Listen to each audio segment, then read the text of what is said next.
क्षमा breaking Jain news.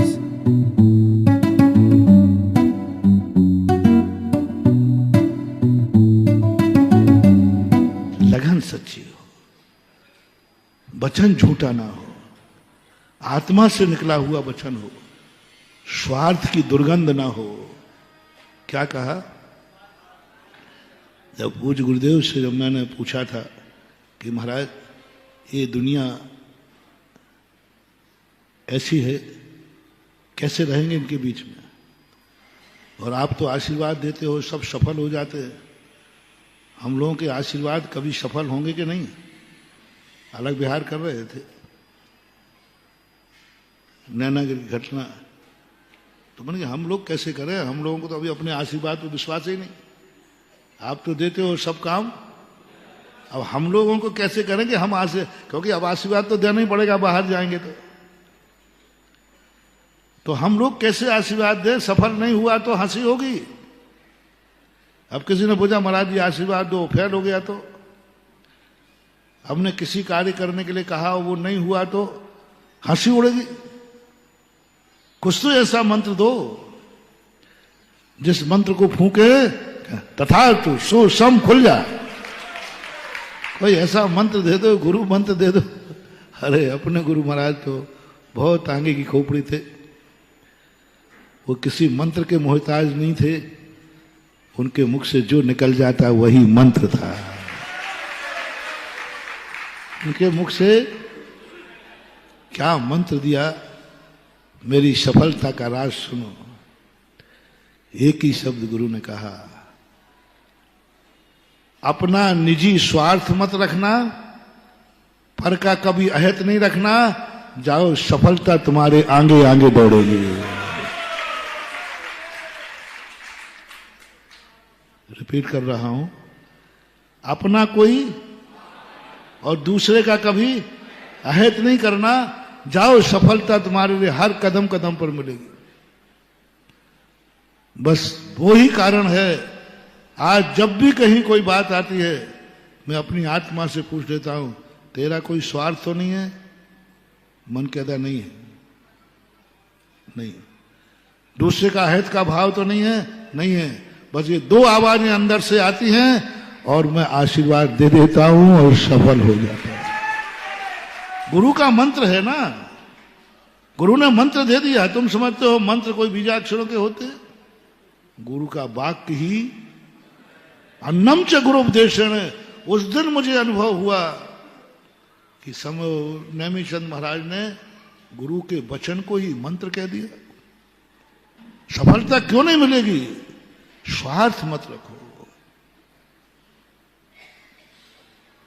किसी से नहीं, कोई स्वार्थ। आगरा में लोकोदय तीर्थ क्षेत्र बनना है, मेरा क्या स्वार्थ है? कभी गया नहीं था, भविष्य का कोई क्या स्वार्थ? इतने तीर्थ क्षेत्र बन रहे। मेरे आचार्य श्री का यही था, उनके बैठने पर करोड़ों रुपए आते थे, और जब जाते थे तो क्या लेके जाते थे? मंडलों में चले जाते थे। एक बार आचार्य श्री से कहा, बोले आचार्य श्री आप इतना दान दिलवाते हैं, इतना होते हैं, आप जाने के पहले हिसाब तो पूछा करो कमेटी से। तो आचार्य ने कहा, मैं मुनि हूं, मुनीम नहीं। मुनि का काम है दान दे बात करना, मुनि का काम नहीं है हिसाब पूछना। हम दान का उपदेश दे सकते हैं, हिसाब मांगने का अधिकार हमारा। मैं मुनीम नहीं हूं मैं, और मुनि दान का उपदेश देंगे, लेकिन हिसाब का क्या स्वार्थ। आज देखो पूरे बुंदेलखंड को पूज्य गुरुदेव चमन करके चले गए। आज कुंडलपुर के बड़े बाबा का बन गया मंदिर, बन गया हजारों साल के लिए। बताओ हमारे पूज्य आचार्य श्री का क्या स्वार्थ था? नहीं, वहीं मठ बना के रहना होगा। हमारे गुरु का कहीं मठ ही नहीं था, निस्वार्थ। इतने क्षेत्र बन रहे हैं, कई लोग कहते महाराज जी आप पुराना, मैंने कहा भाई वहां था, जहां रहता हूं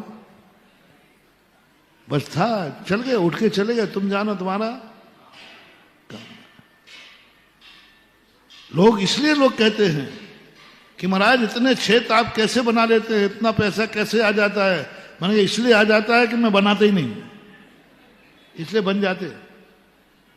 अपना स्वार्थ रखना नहीं, अपने आप क्षेत्र बनेगा और दूसरे का अहित कभी।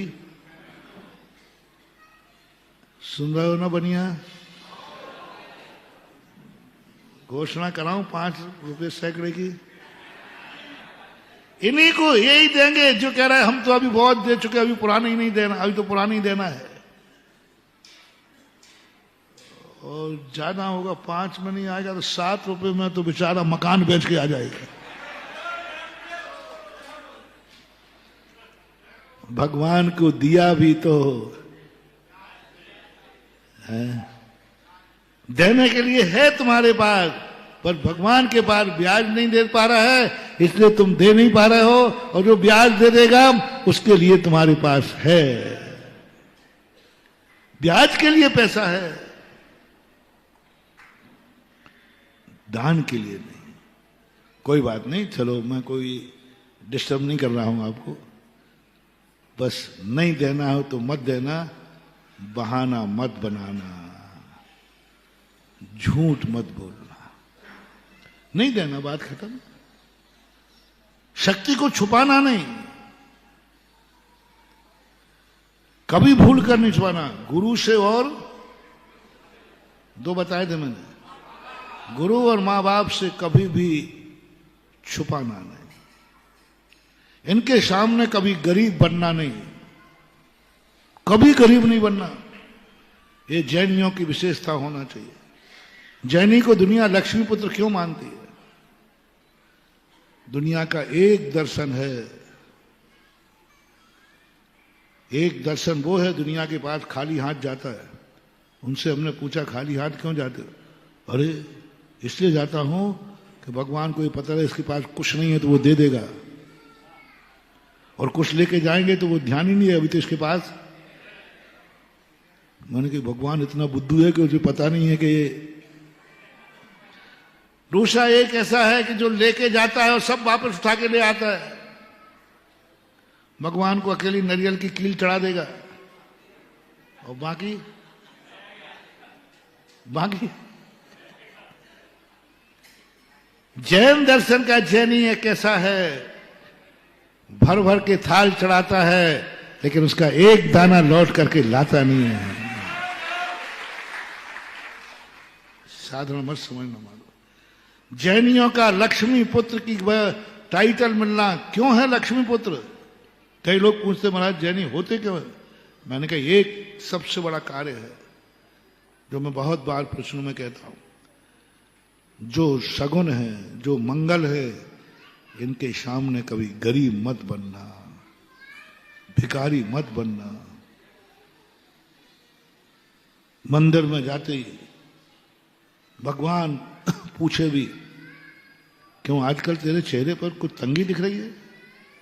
नहीं नहीं महाराज वो ऐसे ही थोड़ा सा वो धूप मूप ज्यादा पड़ गई है ना, थोड़ा सा बुखार आ गया था, वो ऐसे कुछ बात नहीं।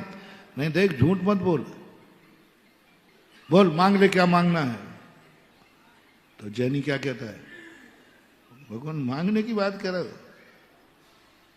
आपका भक्त और भिखारी और आपके दरवाजे भिखारियों को स्थान कब से मिलने लगा?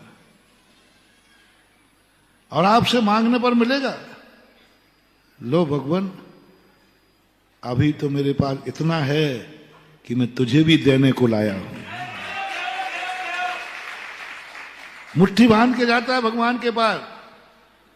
दुनिया के लोग खाली झोली जाते हैं, झोली भर के लाते हैं, और जैनी झोली भर के जाता है और खाली झोली लौटता है।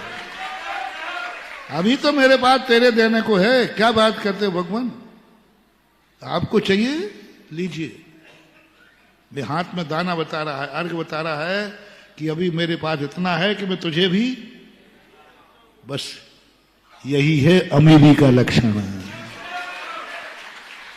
जब तक तेरे मन में है कि अभी तो भगवान मुझे तेरे लायक, तेरे को देने के लिए भी है, तब तक तुम कभी नहीं हो सकते, कभी नहीं हो सकते। आराध्य पुरुष के लिए कभी गरीब बनने का सवाल ही नहीं उठता। गरीब हो, लेकिन जब भगवान की बारी आए तो एक ही बात कहना, भगवान अभी बहुत है हमारे पास। सबूत क्या है? ये देखो अभी मुट्ठी में दाने लाया हूं, तेरे लिए लाया हूं। अब विचार करो, आपको देने को मेरे पास है, इसका अर्थ है मैं कोई छोटा मोटा आदमी नहीं। यह है जैनियों का रहस्य।